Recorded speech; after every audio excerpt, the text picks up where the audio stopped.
like in my DMs, like from like actual IRL friends. Hey man, you play a lot of fighting games. Like, would you recommend me buying this fighting game? Like picking it up? Recently, one of the groomsmen at my wedding, one of my groomsmen asked me, because he plays on PS4, he wants to start getting into fighting games, and he didn't know where to start.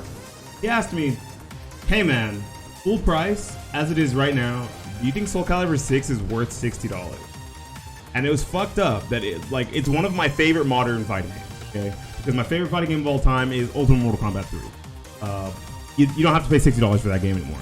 I think on console it was like $30 or $40, right? Trilogy and Ultimate Mortal Kombat 3 on like the Sega Genesis, Sega Saturn, whatever, right?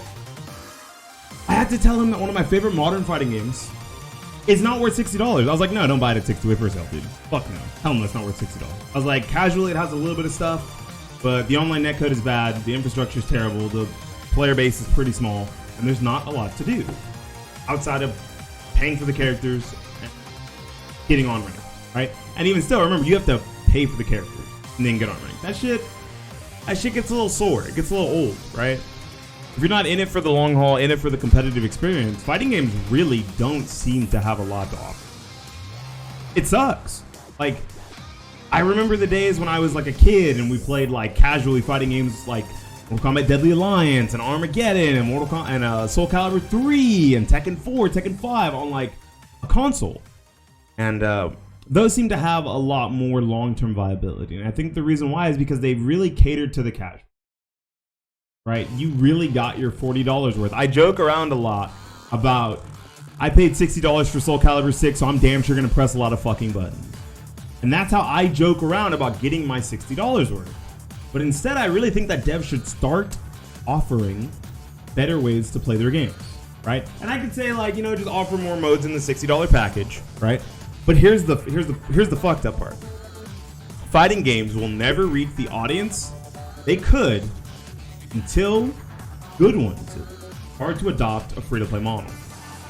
Okay, and I don't mean like a shitty free-to-play model like what we had with the Dead or Alive games, how it just feels like a demo. It does not feel like you're truly and honestly getting the Dead or Alive experience by getting the free version, right? It doesn't. KI kind of had it. It had a character rotation, and you were allowed to play one character rotation, and you just, like the whole game, the entirety of the game is free. There's nothing locked except for the characters, right? With a roster as large as like most fighting game rosters, I see no problem with having character rotation, right? Like, let's maybe get out the notepad, huh? Get out the notepad. Notepad is definitely my best friend. I need to move my camera up.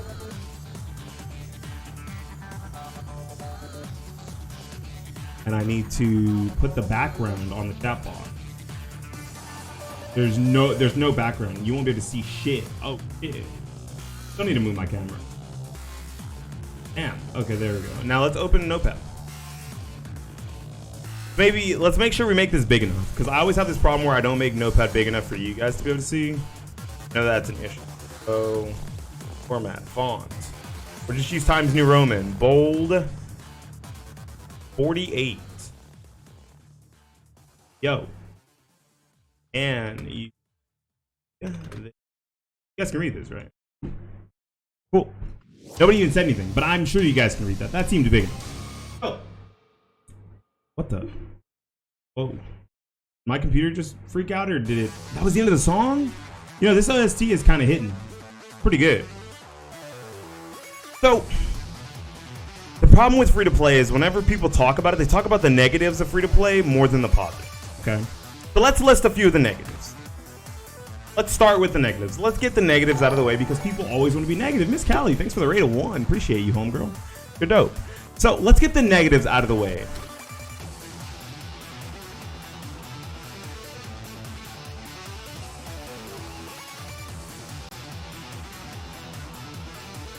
Money pit. They are money pits, right? They are very consumer unfriendly at times. Okay, now the problem is I also get to say this exact same thing. Let's say they are very consumer friendly at times on the positives. But let's start with the negatives. They're very consumer unfriendly sometimes. They're a money pit, right? There is going to be a lot of things that you want to get, but that you can't without spending an exorbitant amount of money.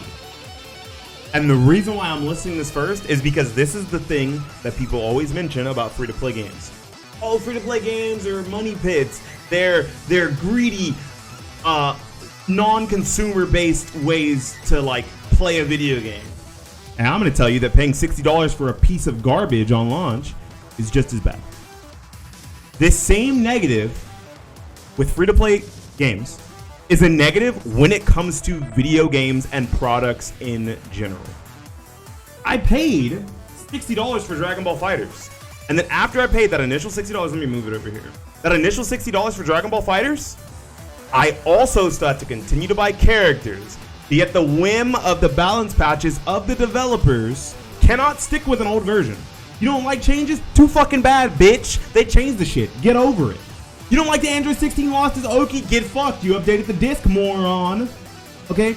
You're still at the whim of the developers because it's their game. The only thing that you're doing is instead of paying $60 for it initially, you are saying, I'll try it for $0.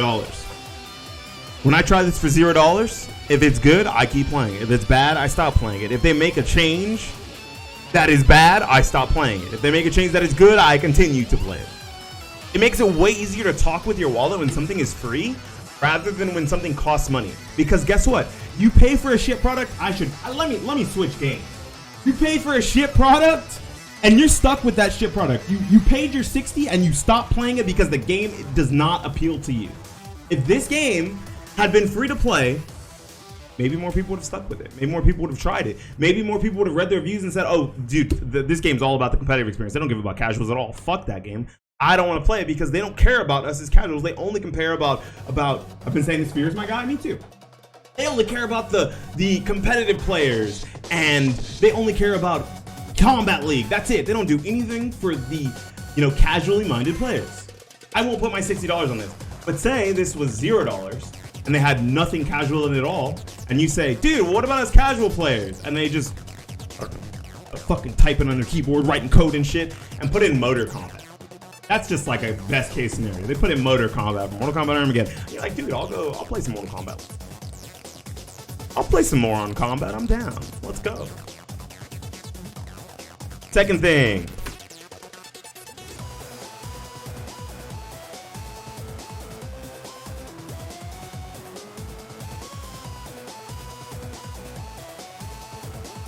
Pro tip to all developers, do not make FS monetization tactic. Yeah, it'll just make people mad. Don't make it so that the game is free but you have to pay $20 to play with your friends. Unfortunately, in the Steam reviews, that was the only thing people really had to complain about with the game. It's so fucking fun. Okay, so, hey, also Pain Master Flex. What's good, dog? Not all champs / heroes unlocked. Do I really have to go there? Do I really have to go there? This is something that people complain about all the time with free-to-play games. Oh, if they make a fighting game free-to-play, you won't be able to lab the characters. You won't be able to lab the characters aren't unlocked. You have to buy them or you have to unlock them later.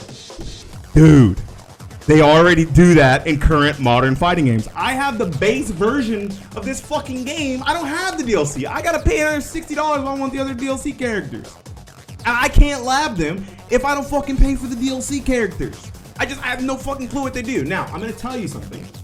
There are games where if you do not have the characters, you can still lab and learn them, i.e. Paladins. It's a play shooting game kind of like an Overwatch or a Team Fortress 2. It's a team-based class shooter, right? Where there's like tanks, there's healers, there's damages, and there's flanks. The guys who like assassin or jungle in like a League of Legends style game, right? You can lab any of the characters without having bought them. So that maybe you can find out if you like the character and want to buy them. That's a very consumer-friendly way to get people in to wanting to play the character and wanting to continue picking up new characters. Pay for the game, pay for the characters. Pay for the game for the characters and pay for the costumes. We'll get into that. Don't worry. The next thing, because this is already a problem with just modern fighting games in general, okay? This is the one that people always get upset about. Pass. Expensive. Dude, who the fuck said you have to buy the Battle Pass every season? Dude. one, battle passes for the most part are usually worth the money, right? Depending on the game, how much you play it, if you like it, are you going to be able to finish the battle pass? What kind of cool cosmetics come in it? Skins, taunts, victory poses, fucking backgrounds for your screen. Okay, usually the stuff that you get, if you play the game enough and really want it, most of the time. $10, $15 to ask for, right? Things like that are not inherently a bad thing. Yes, exactly, Pain Master Flex. Fortnite makes so much fucking money off battle passes, bro. $10 every 3 months out of every single one, out of the millions of you fuckers. Dude, that is so much money. And you know what they're putting in there? Skins, dances, a little bit of V-Bucks to keep you hooked, a little bit of the in-game currency to keep you hooked, making you want to play some more. That's all they're putting in there. That's it. Weapon wraps, right? Tell me that a fighting game couldn't do that exact same thing. A game like Tekken, a game like DOA, a game like Soul Calibur. They could put costume pieces, exclusive costume pieces in the battle passes. You can put taunts, new taunts for your character. You can instead of the basic taunt that your character has, where he's like, "Doria," you know, you put something where he's like, "Fuck you, you're a bitch," you know. Just you can add new taunts.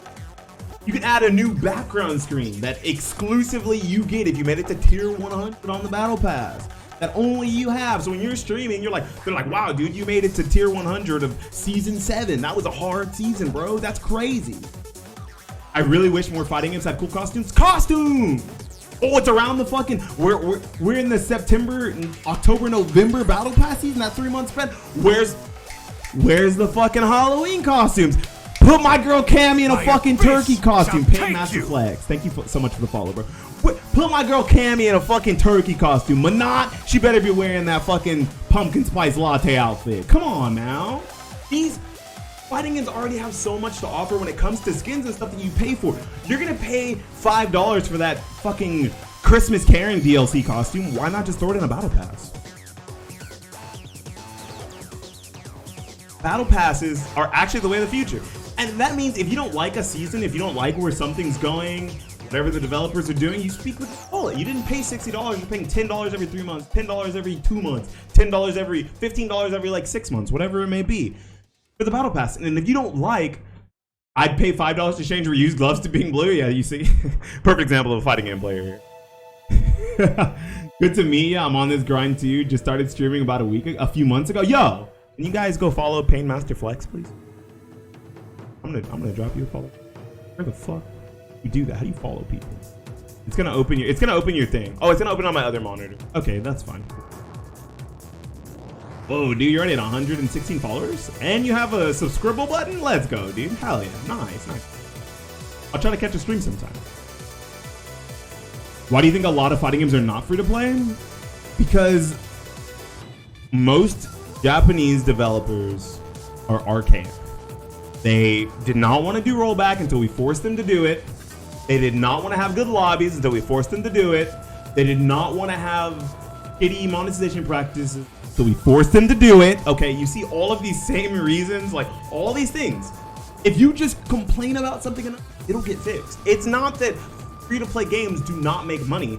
It's that fighting game developers don't know how to monetize their games to make money when it comes to free-to-play. Because a lot of the bigger games that come out of the East, free-to-play, are free. They can't even be like, "Oh no, we don't think free-to-play is good."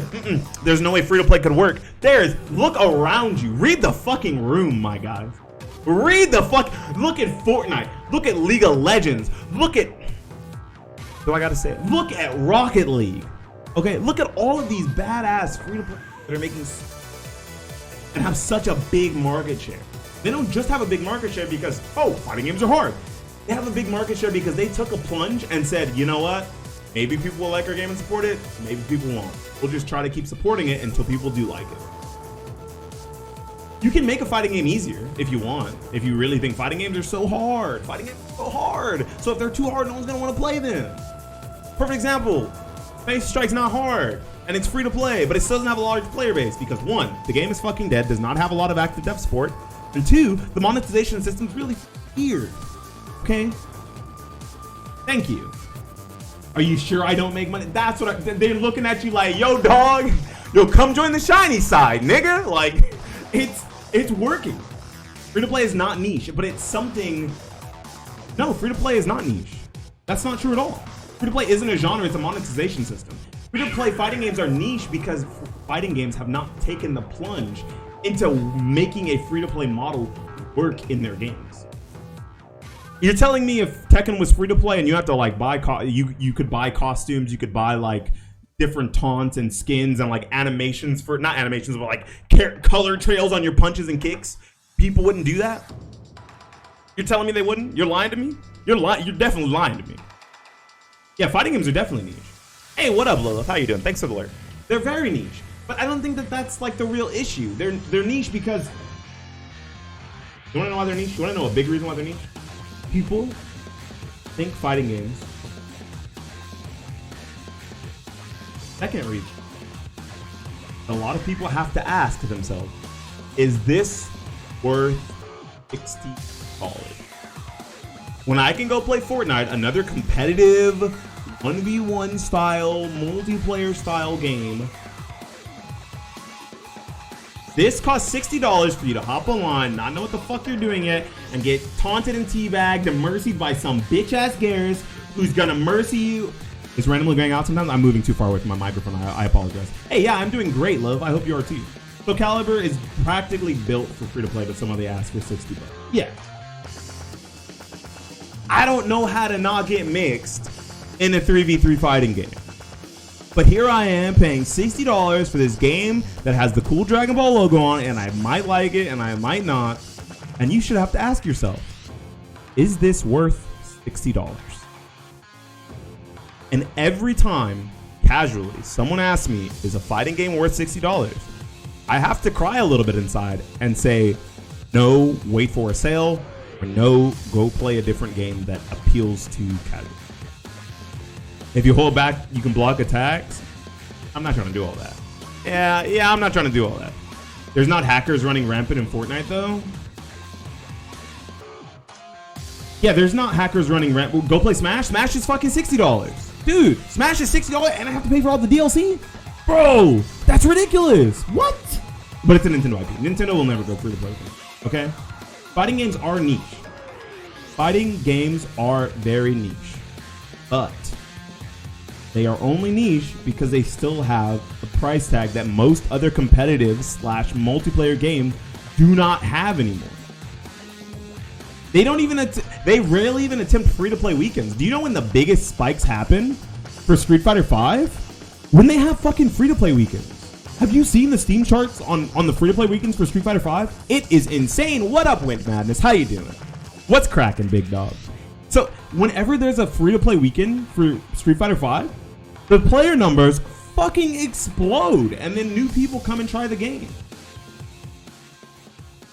Yeah, but that's like a specific COD problem. That can happen to any game. There's hackers in Street. There used to be hackers in Soul Calibur 6. People used to hack their way to the highest rank and have 9,999,999 points, and they would just be top of the leaderboard until Bandai Namco literally erased them. People used to play the boss character Inferno in ranked, which is not allowed through hacking. People used to play the non-playable character Lizardman in ranked because of hacking. There's hackers in Street Fighter V. There's hackers in every game. You can't be like, oh, well, if I pay $60 for a game, there's not going to be hackers in it. There's going to be hackers in everything. That is client side, developer side. And guess what? If you paid $60 for a game and there's hackers in it and you don't like that, you already paid the $60. Get fucked. They made their money. Haha.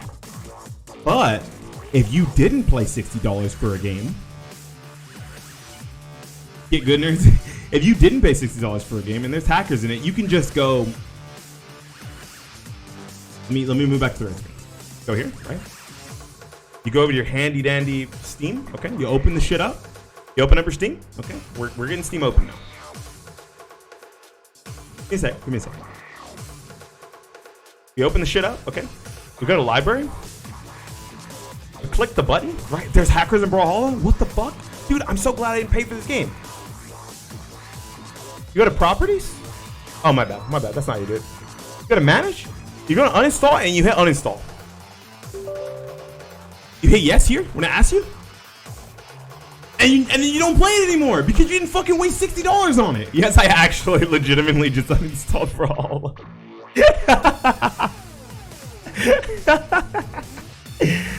Feels good every time.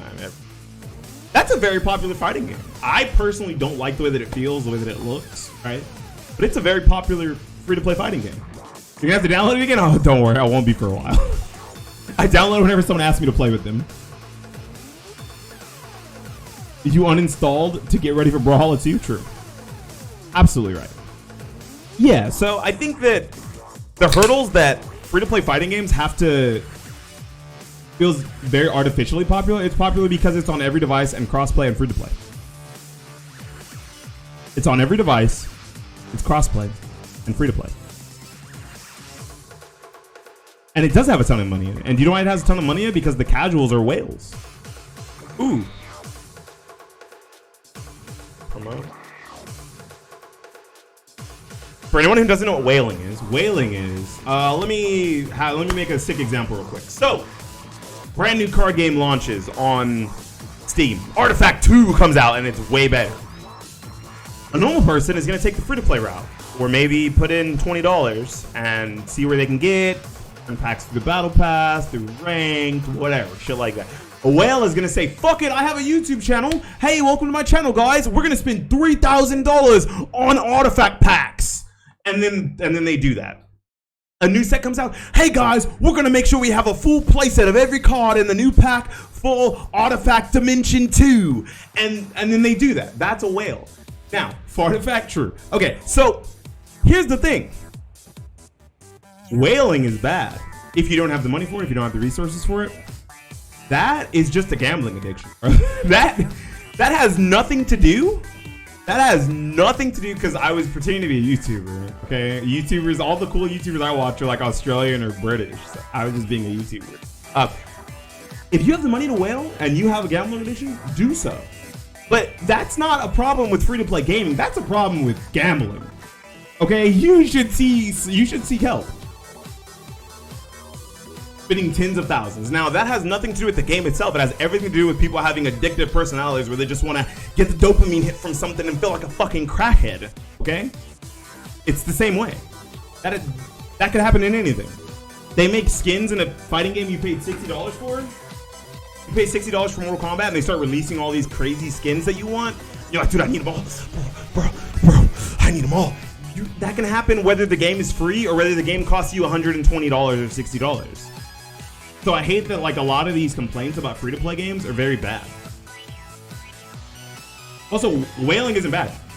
Whaling gives the developers more money to afford things, while giving people who don't want to spend a lot of money on the game developer support, because someone's out there whaling. It's just not you, hopefully. Now let's talk about a few of the positives of free-to-play. I feel like I've talked about this well enough without like making it like a super duper long rant. It means this whole thing might end up on YouTube. A FAP.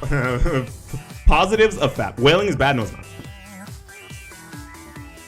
And whaling YouTubers to get the money back. Yeah, YouTubers make their money back. They get 2 million clicks on a video. They click video. You click video. They get ad revenue on AdSense. They make their money back. Everyone wins. And you get to watch someone open a bunch of packs, so you don't have to do it. Cool. Whaling's not bad. Whaling can be bad. Saying whaling is just in general bad is wrong. But that's fine. You can have your opinion. Positives of free-to-play. Consumer friendly? Oh yeah, consumers. I love consumers.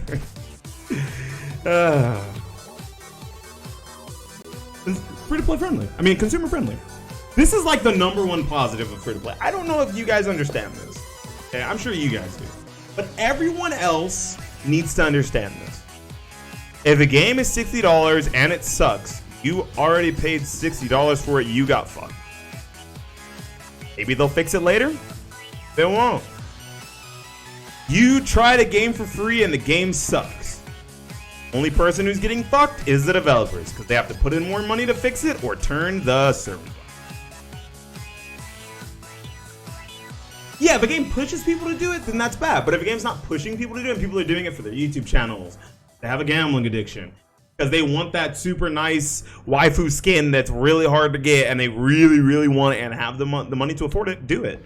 You want to see fucking Miss Fortune wearing a sexy bunny outfit and it costs you almost $2,000, but you're ready for it? Do it. Do it. Yeah, no problem, man. Shit. Is there a Miss Fortune have a bunny costume? You League players, does anyone know? It's super friendly. Okay, this is just the biggest draw of free-to-play games. That is why Halo Infinite, even after losing most of its player base, yeah, hot take, that's a bad thing. It's not inherently a bad thing that companies are making money. It just depends how whaling is done. Like, if they're pushing you to whale, like if it's a game like Raid Shadow Legends, then yes, it's very bad. If there's like a timer gate on, you can't play any more Max Online because you ran out of gyms, like that's really bad. But if it's not like that, then who cares? If it's just like, I really want a cool skin, or I want this victory pose, or I want this taunt, oh well. Buy it if you want, don't buy it if you don't. Consumer friendly. Consumer friendly. I've said it 5 times. I keep trying to reiterate the point. I don't think I need to. You don't have to pay for something that isn't working, that isn't good. Warframe wasn't always as good as it is now. It's a very popular like MMO. It wasn't always good as it is now. And it got better, and when it got better, more people started playing it. But the dedicated fan base and the community kept it afloat while the developers continued to fix the game. The same way people kept Street Fighter V afloat by paying Capcom tons of money to fix a game that launched like shit. But you see how there's a difference there. The devs had to take the loss on Warframe and then make it better. Capcom did not take a loss on Street Fighter V to make it better. They made money and then made it better. That is not good for us. Yeah, Warframe, I have to mention games that went through like an amazing transformation and sucked dick at some point. Because Warframe used to be a lot worse than it is now, okay? It used to be a lot worse. RuneScape, through its many iterations, okay, did not always have some of the like better dev support that it has now. It has better dev support now because old school RuneScape is killing it in metrics. So people are forced. The devs are forced to keep up with the game because it is free to play, right? You can pay for the membership, but it is, in a sense, free to play. Because if you make enough via a bond, you don't have to pay for membership. So if all those people just stop playing the game, their money dries up. They have to keep you invested.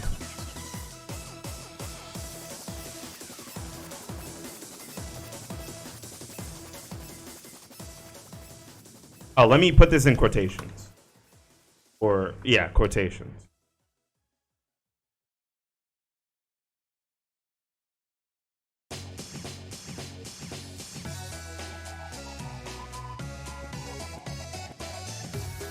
Now, this is not a guarantee.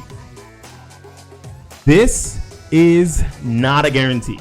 But it's very important, okay? A lot of fighting game players are like, oh, this game feels dry after 2 weeks. I can't play. Man, DNF Duel had all this cool shit at the beginning because nobody knew how to deal with it. And now that we know how to deal with it, DNF Duel's kind of lame. This game feels real slow, right? That's what people are already saying about DNF Duel. And the motherfucker's not even out yet, okay?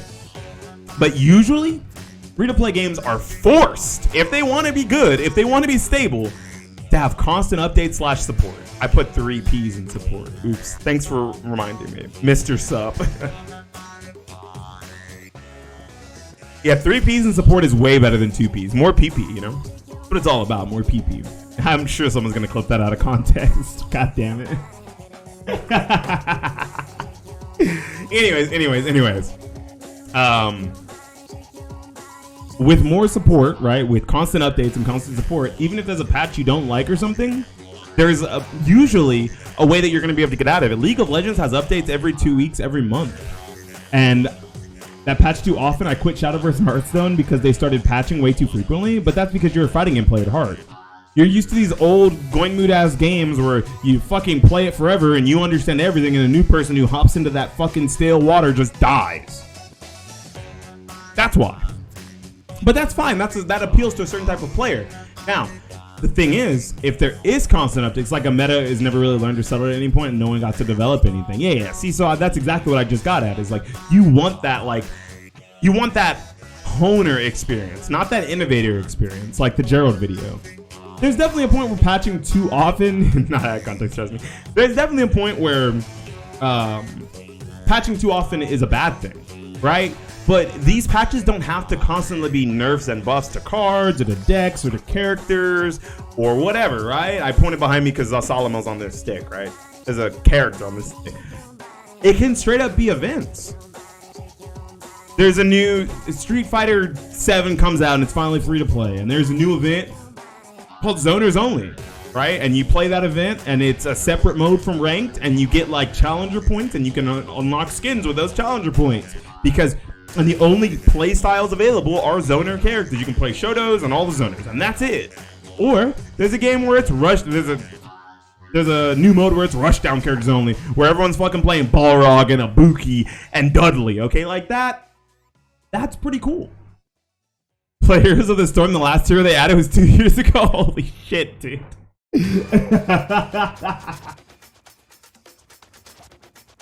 That's because that game is dead. That's because they don't care to support the game anymore. It still makes them a little bit of money, but it doesn't make them enough for them to give a shit about it, right? And the cool thing about that is, if the game is making them money without needing to be updated, then maybe that's what the core community wants, and that works, right? But there's also the option of if that's not what the core community wants, they need to do this. They need to do constant supports and updates. Maybe Microsoft will revive it? That's a good one. Damn, dog, you really make me laugh sometimes. Elliot, did you know your roommate's this funny? This guy, that makes me laugh all the time, dude. Positives of a free-to-play.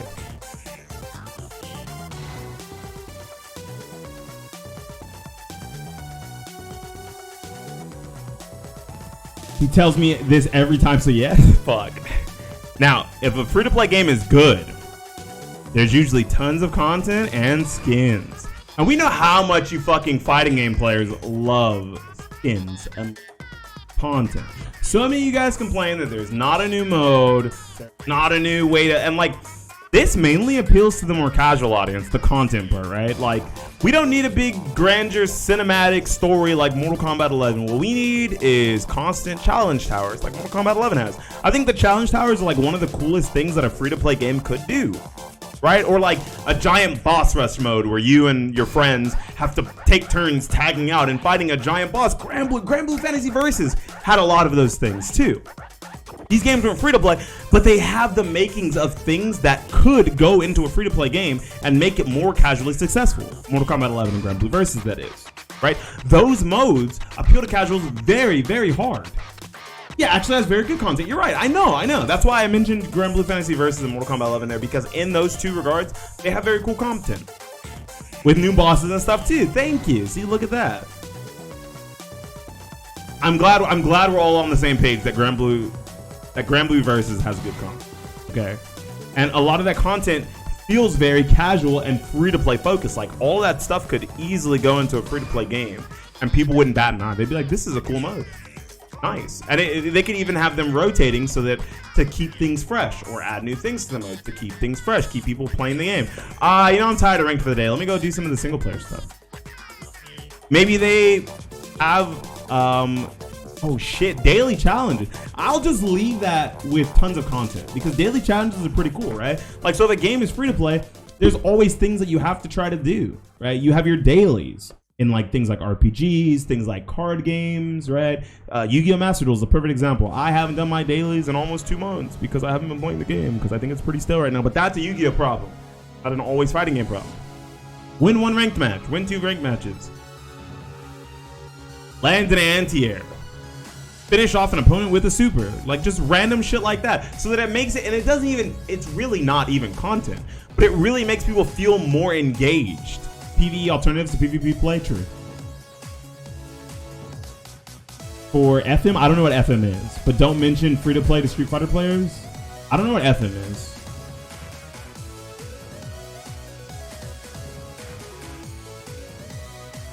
See, the problem is, oh, fight money, thank you.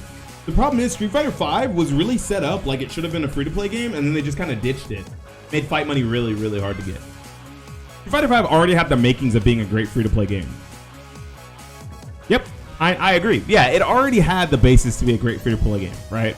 And I think that Soul Calibur 6 kind of works the same way with soul points. You should have been able to unlock characters with soul points because you can unlock all of the base things in the game, all the base costume outfits with soul points. That's what they're called, soul points, okay? I really liked that, and I think that they should have doubled down on it and made it so that you could unlock some of the characters, or maybe even all of the characters with soul points, right? Go free to play, you can unlock all the characters with soul points, or you can buy them with actual money if you don't want to use soul points. Same things with costume pieces. You release a new set of costume pieces, you give it 2 options. The option is A, the costume pieces, 3 options. A, the costume pieces are in the battle pass. B, the costume pieces are unlockable by soul points. C, the costume pieces are buyable, right? Then ask me how I got all that with a trainer because survival mode is straight cheats. I bought the first 2 seasons entirely with fight money. Yeah, and then they changed it. They made it so fight money you don't gain as much fight money, so people couldn't exploit the free-to-play nature of their game. Oh no, we don't want people to be able to play our game free-to-play. We want you to have to buy our characters. Oh, that sucks, honestly. Because I think that the way that fighting games work, a lot of the things that fighting games have in them, perfectly for free-to-play, dude. You guys love skins. You would pay for the skins anyway. You guys love extra modes and rotating formats. Dude, Tekken Bowl was not a part of Tekken originally. Remember that. You had to buy Tekken Bowl. And so many of you motherfuckers did because you're like, oh, I remember Tekken Bowl from fucking Tag 1 and Tekken 3, Tekken Bowl. Woo! You know, you guys were like all fucking straight excited over that shit like it was a fat kid eating a piece of cake, dude. That was crazy. We could have those modes. More casually minded modes. I see no problem. I see no reason why. Like, we could look at the way a fighting game currently works and say that it would work just fine in free-to-play. And you know it would. The only people who don't understand that, Tekken Bowl was just in Tag, not 3 things. The only people who don't really understand that seem to be the developers. Tekken 3 had volleyball? Damn. Yeah, let me see pixelated Nina and Anna doing some volleyball stuff. Or just some ball stuff in general. Don't clip that out of context. Stop it. Ball is life. Exactly. And now, I want to name a few examples of games that I think would work phenomenal as they already are now on a free-to-play system. So I want to just hit enter a bunch of times to get that off the screen. Let me move back up. Games that already work well free to play without many changes. Well, there's a few. There's a few in specific that I think are like already very, very, very close to just being free to play games and them having all the support and all the love in the world. Start with Tekken. Tekken, people love customizing their characters. Being able to sell those characters, those skins to people, right? Instead of putting all the costume pieces in the game. Thank. Very thank. Much thank. Tekken. Because people are already going to buy the costume pieces. You make it so they can unlock the characters or buy them, right? Not that hard. And people will pay for things like hit sparks. People will pay for additional colors of hair and hit trails, right? I could just go ahead and go out on a limb and also could just put Bamco games here in general. Because I think people would probably do the same for Soul Calibur. Let's just put Namco.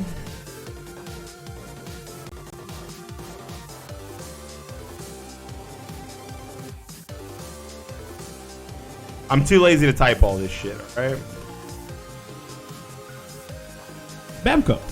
Bamco fighting games are definitely among like probably the easiest, right? You could like immediately after that put Dead or Alive. But their free-to-play model that they currently have is fucking straight cheats. So much, just straight cheats, right? Like, I don't think it's good. Mortal Kombat is the one that I want to put third. You see how I'm naming all of these crazy, like, high dollar, very expensive, like, first party, popular fighting games. These aren't small fighting games. Like, sure, Tekken and Soul Calibur and Dead or Alive are fucking hell, dude. I can't fucking spell. are very, very, very small, like compared to the other games on this list. But these are all these are notable fighting games. Like you can tell someone, hey, you know, Dead or Alive, and they're like, yeah, I don't play it, but I know it. Same with Soul Calibur. Oh yeah, and I remember Link, and Soul Calibur 2. I remember Star Killer and Vader and SC4. Yo, that nigga Ezio and 5, that was kind of sick. You know, they remember things like that. These games are very popular and noteworthy fighting games, and look how naming them off the top of my head, that all of their systems that they currently have and the way that they function would totally fine transfer over to free to play.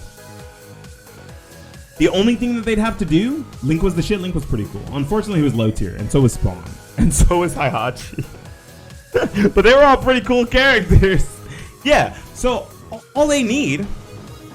Now, I'm just gonna leave it at that. Let's also just throw in Street Fighter 5 or Street Fighter, right? Just for the sake of clarity, I think that all of these very popular fighting games totally work well as free-to-play fighting games.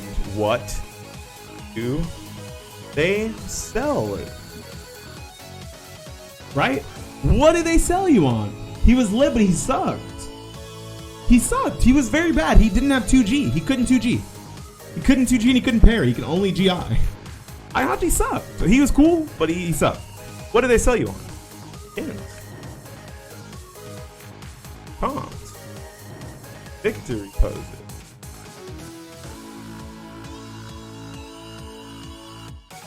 Pieces. Etc. Look at all of these things that you would buy. Gyms, look, man, we're not getting into Street Fighter Cross Tekken. You need to calm down over there, all right? You need to relax, all right? No, there's no power gym. There's no block everything gym, auto cross up gym, none of that shit, all right? No gyms. Quiet down. Shh. I guess if you're like talking about casually, sure. For like the boss mode, you could make weird shit like that. But I know you're trolling. You're saying like in-game currency, put that shit in the battle pass. Dude, you motherfuckers, don't lie to me. Tekken had a bunch of other good ones. Profile pictures, titles, frames, life bars, etc. Look at all of these things that you're naming. Yes, yes, yes. I'm like, yes to all of these things.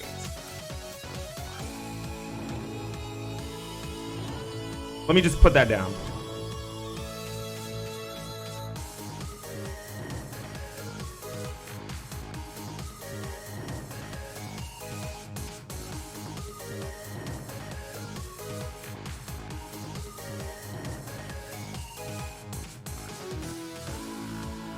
There we go. Look at that. Weapon skins. Grand Blue versus our weapon skins, which are also super tight. Yeah. We'll just put that in skins and costume pieces, right? Like, just in general, there is so much in fighting games that is fucking easily monetizable. I'm actually gonna move battle passes down so you guys can see it. I want you guys to be able to see everything that we're typing, right? There is so much shit. Yo, what up, malfunction? That is easily fucking sellable, dude. That is easily sellable. Your character has like, my favorite skin with Vasaraga is the red one, okay? I don't even know if there's a red one. Let's just say there's a red and black one because I like red and black, all right? I like maroon and black, as you can fucking see here. My favorite one is fucking red and black, but there's no red and black scythe for Vasaraga. Oh, the new battle pass has a red and black scythe to perfectly match the skin. $10, buy that fucking battle pass. You know, like frying pan, a bongs, or baseball bat sounds, that'd be pretty funny too. Yeah, like there's so many things in fighting games that are monetizable.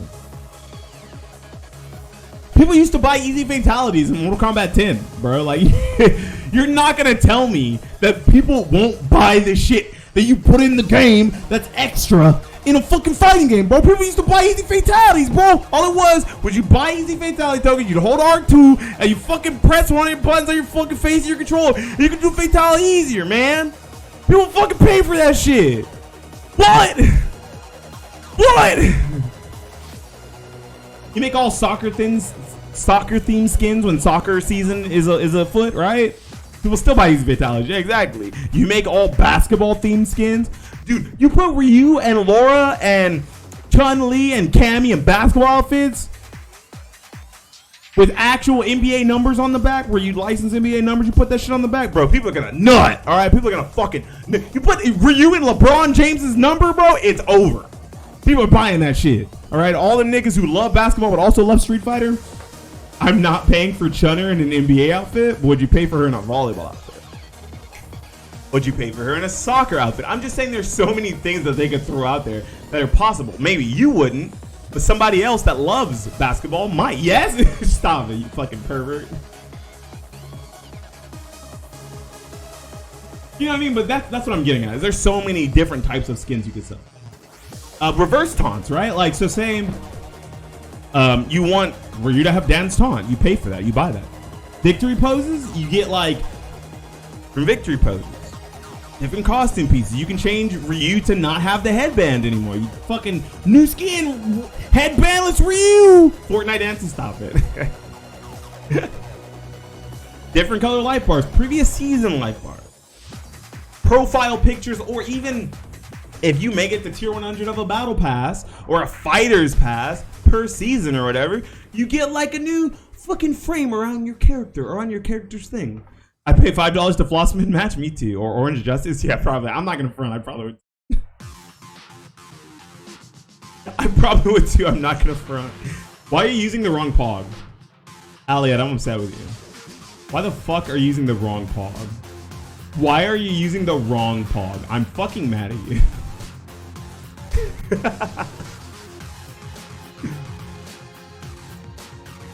It's not hard for fighting games to truly monetize free to play.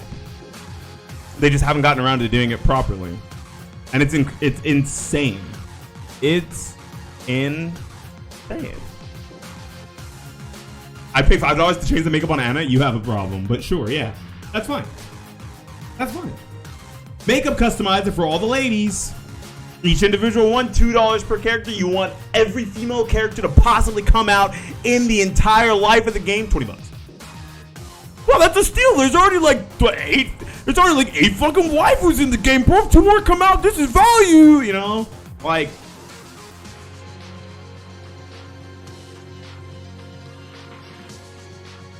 People would pay $5 for their characters to have goth makeup and black fingernails. I fucking promise. I'd pay for Zos to have goth makeup and black fingernails, and I'd put him in the all black outfit that he's already in. When he's like, "No, my curse, it feels extra edgy." Fuck yeah, bro. It feels extra edgy.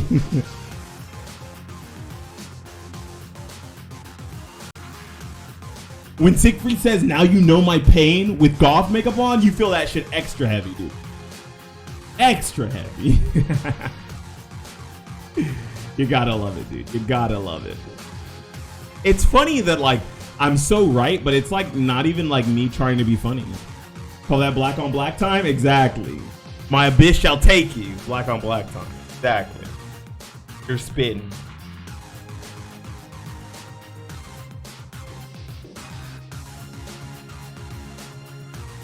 Is there anything else we can think of? Okay, hold on.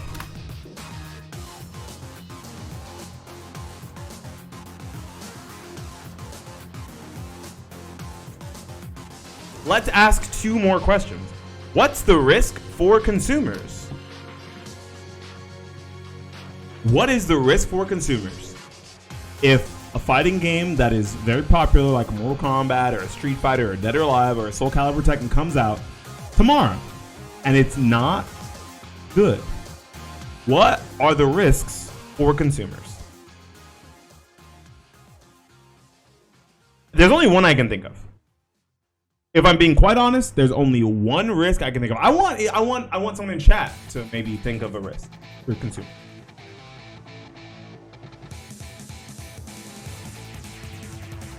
$5 to remove shoes from characters. I know at least one person constantly in this chat that would pay for that. Bun loves speed feet. I had to say it for him because he's not here.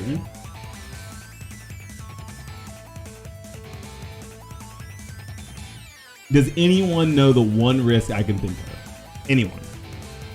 For consumers. Not for the developers. We'll do that one next. These are the only 2 questions. The only other 2 questions that matter. What do they sell you on? What are the risks for consumers? What are the risks for developers? Everything else can be figured out as you go, because if people don't like your game, you can ask those questions. Hey guys, this is the official account on social media. Consumers having too much power and actually the ability to coerce devs into putting real content in their games, very big risk. That is a risk for the developer. The only risk for consumers is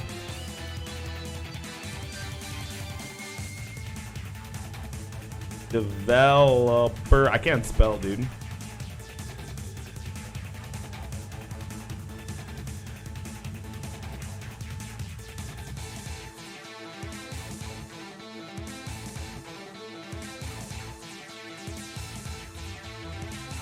Let me hit that a few times. My camera's in the way. I'm sorry. Let me move this.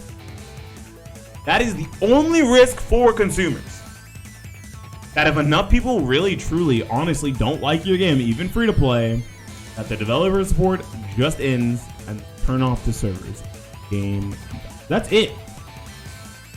That's it. That's the only risk.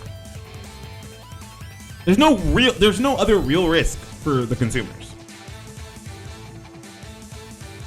What's the risk for developers?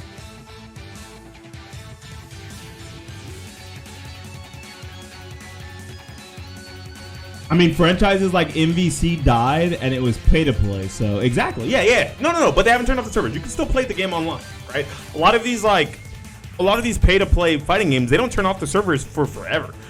Ultimate Ultra Street Fighter 4, the servers are still up. You don't have to use Parsec. You don't have to use like Fightcade or anything like that. Ultra Street Fighter 4 servers are still up. Tekken Cross Street Fighter servers are still up, though there are very few people playing the game. Soul Calibur 5 servers are still up. Like, the servers are up for these games. Soul Calibur 2 HD Online, I believe the servers might be officially coaxed. They might finally be dead because they left Soul Calibur 5s up instead of those.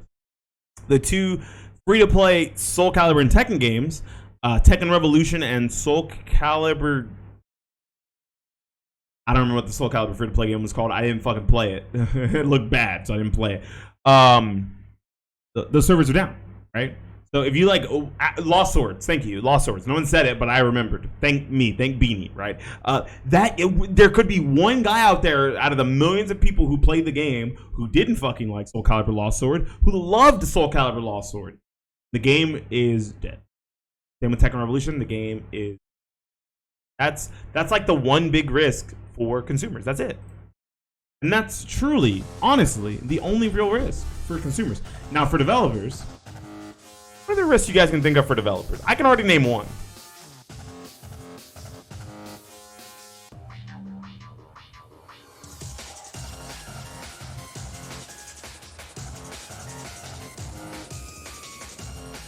Wait, I think I typed that wrong. Sorry, my bad. I totally typed that wrong. My bad. There we go. Sorry, my bad. I was thinking it was so weird. It was hey, what's up, Dozing? How you doing? It was so weird. I was like thinking that like, oh, there's all these risks for developers and like maybe people won't like their game, they'll have to fix it and they'll lose tons of money on it, or maybe like no one likes their game and they just have to give up on it after putting all this money into it. Oh no, who gives a shit, dude? We have the power. We're fucking consumers. We don't like your product. We shouldn't fucking pay for your shitty ass product. Fuck you. That is why I tell everyone who is casually minded who asks me, is this game worth $60? Should I go and buy Soul Calibur 6 for $60? Should I buy Mortal Kombat for $60? Should I buy Street Fighter 5 for $60? Fuck no, don't buy any of those games for $60. Wait for a goddamn sale. They're not worth it. They're not fucking worth it, especially with all the extra money you have to put into it. From corporate free-to-play greed because you have to buy the characters that aren't in the game separate. I wish you could just unlock them like you could in the old days. Oh, it's crazy how free-to-play games you can totally fucking unlock characters that are supposed to be paid to unlock. But if you just like get up enough fight money or whatever, or enough gems or enough soul points or whatever, you can just fucking unlock them, or you can unlock them through arcade modes or secret endings and shit like that. Wow, it's fucking crazy. It's crazy that all these features that fighting games used to have, they don't have no more. And now you have to fucking buy the characters in a battle pass system and a character pass system per fucking week, per month, right? Whatever it is. It's crazy. Make grapplers pay the units, easy free play model. Yeah, true. As long as grapplers aren't in the game or you have to pay for the grapplers, everyone's gonna be happy. Except me and Buffalo. He probably won't be. Who gives a shit? Fuck the developers in like a nice way, right? We make a good product and we will pay for that good product.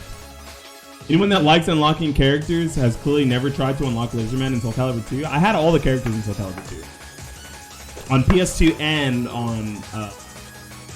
I didn't have an Xbox.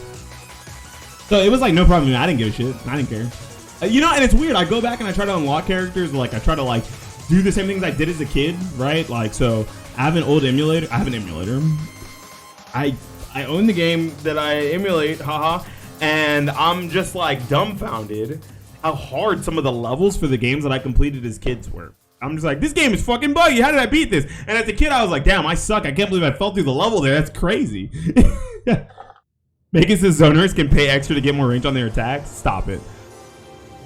Unlockable characters died as soon as the concept of separate DLC from here's a concept separate from DLC characters. Yeah, of course. I know. I agree. But I'm saying, like, so it's not that the concept of unlockable characters died. It's that unlockable characters became more of a chore. And the reason why I say that, because in free-to-play games, you can play League of Legends. You can play League of Legends and unlock all the characters with, like, the in-game money. It just takes fucking forever. So technically, you can unlock these characters, but just not in a cool way. I'll pay $50 for attacks to take out the entire screen and push the opponents all the way to the other side on hit or block. And on block, you can combo off it because it's like a guard crusher or something. That'd be sick. Now, see, those are the things that people say about, like, free-to-play fighting games that are a problem. They're like, oh, you can just pay to make your character super broken. No! It's like, dude, that's not a problem with free-to-play game. That's a problem with bad fucking game design and monetization. That has nothing to... I can't pay for any extra advantage in Fortnite except using a skin that's Chun-Li because her ass is thick as fuck and everyone's distracted, okay? There's no competitive advantage in Fortnite even though it's free-to-play. None! I got all the champs in League of Legends free to play and I thought it was cool. How the fuck? Bro, you play too much League. I'm scared. You literally scare me.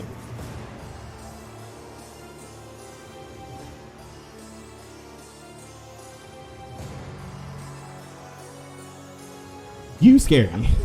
But hey, it's possible. And if you can do it with a game with like over 100 champions, then it's possible to do it in a game with like 40 characters. People are like, oh no, if they make monsters, this isn't bad. On the fight money, then I can't unlock all 50 of the characters in the game. That's shit. Well, you know what else is shit? Having to fucking pay $4 for a character you don't give a fuck about because you want to lab them. Isn't that fucking shit? Isn't that great? Don't you love doing that? You do, right? Fucking eat this money. Eat this fucking shit that Capcom, that NRS, that Bamco is shoving down your throat. Eat it and fucking like it, bitch. Like, that's literally what we're doing by not complaining and asking for these. Now, I don't always like say such mean things. Like, I play Soul Calibur all the time. I'm like, Soul Calibur 6 sucks, but guess what? I bought the game fucking 3 times. Can I really say it sucks? I've had 2 physical copies on 4 times. I've had 2 physical copies on PS4, a physical copy on Xbox, a digital copy on PS4, and a digital copy I've bought it 5 times. I bought Soul Calibur 6 5 fucking times. When people ask me, is Soul Calibur 6 worth $60? I have to tell them unequivocally, no. What I want to do is I just want to be able to ask people. I just want to be able to tell people when they ask me the real important question.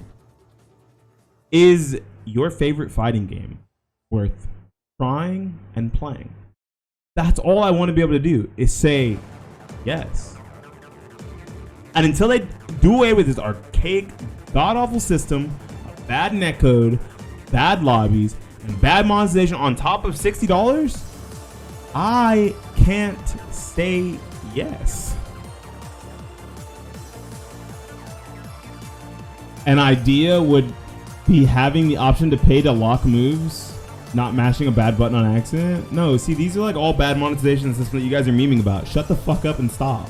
This is why no one takes the idea of free-to-play fighting games seriously, because you guys name all these dumbass things that no free-to-play fighting game has ever done. Dead or Alive has never done that. That sounds fucking stupid. And Dead or Alive's free-to-play model is trash. Killer Instinct has never done that, and their free-to-play model is pretty alright, I guess. It's just got a character or two. They've never done that because it's fucking trash.